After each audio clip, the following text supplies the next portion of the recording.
Apa itu pemilu? Pemilu adalah mekanisme pergantian kekuasaan. Pada kesempatan kali ini, kelompok kami akan membahas 1. Pemilu pertama di dunia. 2. Fungsi dan tujuan pemilu. 3. Asas pemilu. 4. Sistem pemilu. Pemilu pertama di dunia. Sejarah mencatat, pemilihan umum sudah dilakukan sejak abad keempat sebelum Masehi. Saat itu, rakyat di Yunani kuno melaksanakan hak politiknya guna memilih pemimpin.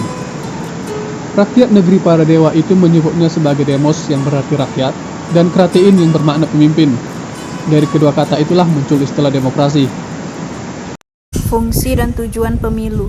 Secara teoritis, pemilihan umum dianggap merupakan tahap paling awal dari berbagai rangkaian kehidupan ketatanegaraan yang demokratis, sehingga pemilu merupakan motor penggerak mekanisme sistem politik demokrasi. Arbisanit menyimpulkan, ada 4 fungsi utama pemilu. 1. Pembentukan legitimasi penguasa dan pemerintah. 2. Pembentukan perwakilan politik rakyat. 3. Sirkulasi elit penguasa. 4. Pendidikan politik. Tujuan dari pemilu adalah 1. Memungkinkan terjadinya peralihan pemerintahan secara aman dan tertib.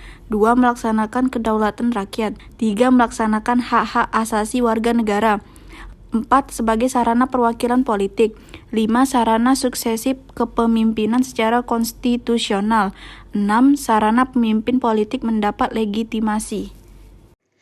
Asas pemilu.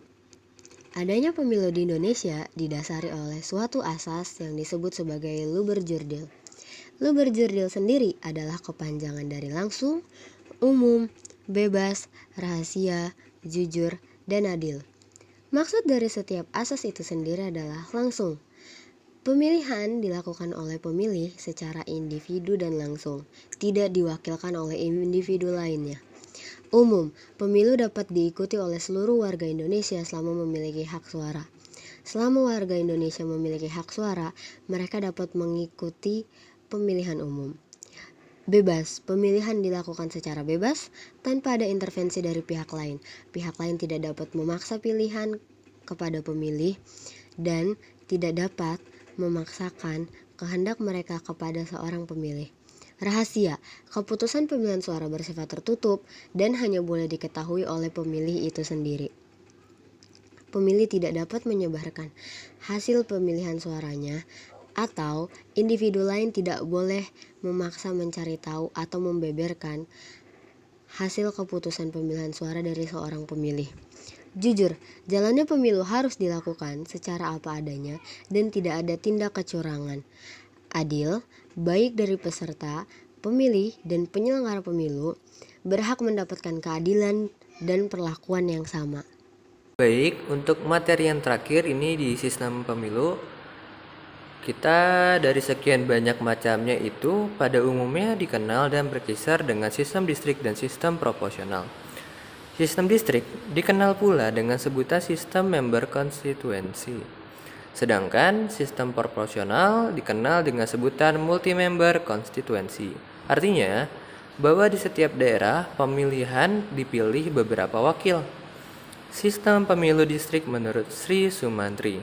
Yang pertama, wilayah negara dibagi atas distrik-distrik pemilihan yang jumlahnya sama dengan kursi yang hendak diperebutkan dalam Badan Perwakilan Rakyat atau DPR.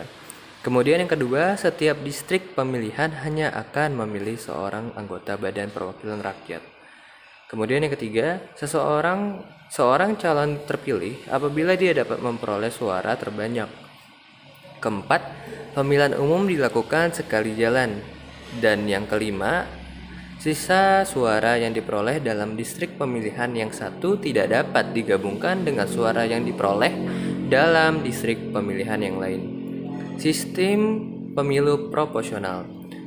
Yang pertama ada menentukan alokasi jumlah kursi pada satu daerah pemilihan atau provinsi. Dan yang kedua menentukan besarnya kuota untuk menentukan berapa suara yang dibutuhkan partai politik agar mendapat satu kursi di parlementer.